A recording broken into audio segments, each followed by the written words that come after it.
Easter Sunday, 1873. In Colfax, Louisiana, a group of black citizens barricade themselves inside a courthouse. Their crime? They voted, and their side won. Outside, hundreds of armed white men are closing in. By nightfall, dozens will be dead. Not in battle, but in execution. This is Reconstruction Era America, a time when newly freed black citizens were voting, organizing, and holding office. And here's the part most people don't get taught. The Republican Party, yes, Republicans, were the party pushing for black voting rights, federal protection, and equality under the law. In states like Louisiana, black voters overwhelmingly supported Republican candidates. And for a moment, it worked. They won elections. They gained power. And that terrified their opponents. In Grant Parish, Louisiana, a disputed election ignites a crisis. Both Republicans and Democrats claim victory.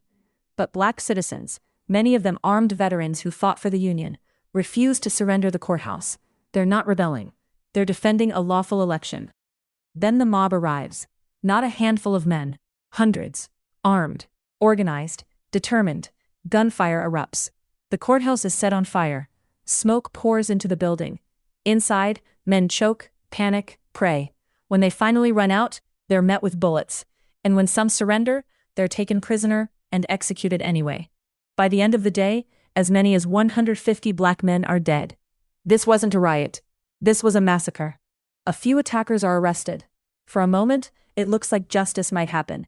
But then comes the Supreme Court case United States v. Cruikshank. The ruling? The federal government doesn't have the power to prosecute individuals for violating civil rights in cases like this. The result? The killers walk free, and a message is sent loud and clear. There will be no consequences. After Colfax, violence like this spreads across the South. Black voters are intimidated. Elections are overturned. Rights are stripped away. Reconstruction doesn't just fade, it's crushed. And the promise of equality?